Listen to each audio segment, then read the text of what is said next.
कि वहां एक बहुत बड़े ग्लेशियर में समंदर का गर्म पानी घुस गया है और अब वो ग्लेशियर जिस स्पीड से पिघल रहा है उस हिसाब से वो पूरी दुनिया को ले डूबेगा वैज्ञानिक। लेकिन अब मामला फीट में जा पहुंचा है। ये दावा बहुत डरावना है। अगर ऐसा हुआ तो इंसानों का वजूद ही खत्म हो जाएगा।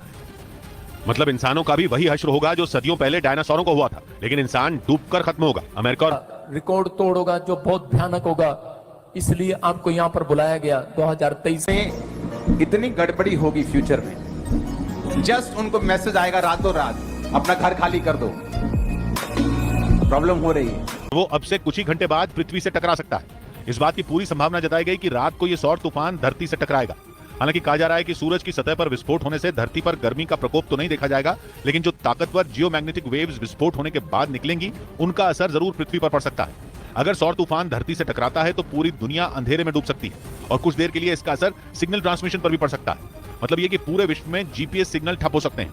आशंका तो यहां तक जताई गई कि अगर ऐसा हुआ तो सैटेलाइट और मोबाइल फोन के सिग्नल समेत तमाम सिग्नल सिस्टम भी काम करना बंद कर देंगे। यहां तक कि पूरी दुनिया पर रेडियो ब्लैकआउट का खतरा भी मंडरा सकता है। 1/3 हिस्सा खत्म होने वाला है। कुछ प्रॉब्लम होने वाली है अलग अलग, किसी न किसी तरीके से। ये पवित्र आत्मा ने मुझे प्रार्थना में दिखाया था और मैं अब से नहीं बोल रहा हूँ, 3 साल से बोल रहा हूँ। एक भूकंप आ रहा है, सुनामी लहरें आ रही हैं। जो मुझे भविष्यता नहीं समझते वो समझ लेंगे 2024 में। आमीन। 2024 पूरी दुनिया को हिलाने वाला है। 2023 ने इतना नहीं हिलाया जितना तो 1000। पवित्र आत्मा आपसे बातें कर रहा है, आपको आशीष दे रहा है यीशु मसीह के नाम में। आपके बच्चे कामयाब होंगे। जो चर्च में बैठे हैं जलंधर, अपने हाथों को उठाओ। क्या आप इस भविष्यवाणी पर विश्वास करते हैं?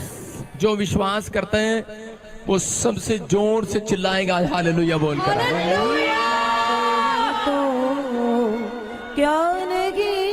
सुनो सुनो, अगर मेरे चेहरे पर स्माइल आई तो आपके बच्चे सबसे ज्यादा कामयाब होंगे आज। हालेलुया। जिस ऊंचा होगा, जिसका ऊंचा।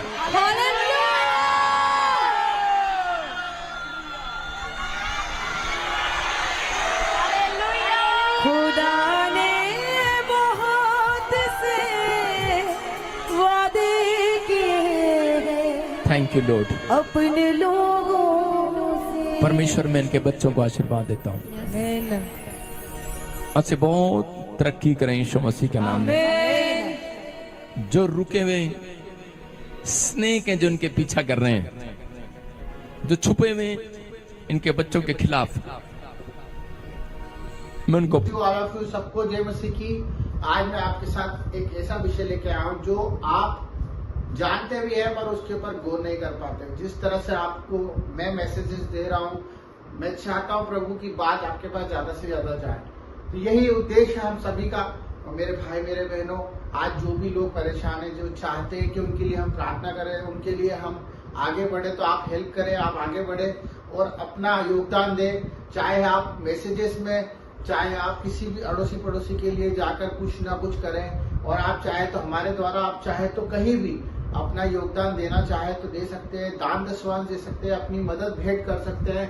और आप इससे देखेंगे कि आपके जीवन में ही बदलाव आएगा, हमारे जीवन में नहीं, आपके जीवन में ही परमेश्वर उन्नति करेगा। मैं आपको एक ऐसा विषय बताना चाह रहा हूँ कि जो लोग उन्नति चाहते हैं, आज उन्नति ऐसी चीज हो गई है कि हर कोई चाहता है कि हम लोग किसी से कम ना गिरे। और हमारे परमेश्वर ने भी हमें इसलिए नहीं चुना है कि हम अब किसी और को देख के ये सोचे कि हमारे पास ये नहीं है, हमारे पास ये चीज की कमी है।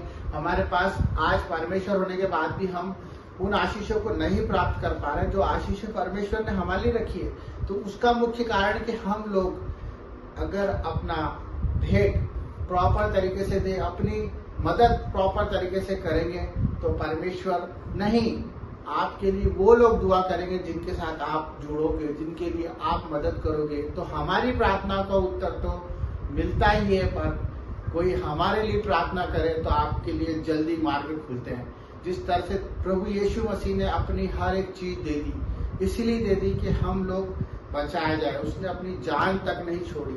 हम किस चीज पे मोह ला के बैठे हैं, किस चीज का हम सोच रहे हैं कि ये चीज हमारी है, सब चीजें व्यर्थ है। और जो भी आपके पास है मेरे भाई बहनों, वो सब परमेश्वर का दिया हुआ है। क्योंकि परमेश्वर का वचन ये कहता है कि जो धन आता है वो परमेश्वर की ओर से आता है। आपके पास जो शांति है वो परमेश्वर की है। धन दौलत सिर्फ परमेश्वर की ओर से ही आती है, आशीषें परमेश्वर की ओर से आती है। हम इस चीज को भूलते जा रहे हैं, पर हम अपना काम करना ना छोड़े। मैं चाहता हूं कि आप प्रतिदिन एक मदद जरूर करें। मैं चाहता हूं कि प्रतिदिन एक वचन शेयर करें। मैं चाहता हूं कि प्रतिदिन आप वचन को पढ़ें और समझाएं भी सही। अपनी आत्मा को परमेश्वर को सौंपना चालू करें।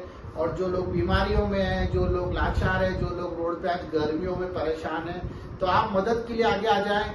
एटलीस्ट एक कटोरा प्याला, जो परमेश्वर ने हमसे कहा है कि आप एक कटोरा प्याला भी अगर प्रभु के नाम से किसी को पिलाओगे तो आपके लिए छुटकारे का मार्ग खड़ा है। तो मेरे भाई, मेरे बहनों, आप मेरी बातों को जानते हैं क्योंकि परमेश्वर आपके पास खड़ा है। तो इन बातों पर अमल करें और अपनी जिंदगी को बेटर करने के लिए सबसे पहले अपने पड़ोसी की जिंदगी को बेटर करें। यही परमेश्वर का उद्देश्य है और यही परमेश्वर का प्यार है। सबको जय मसीह की आमीन।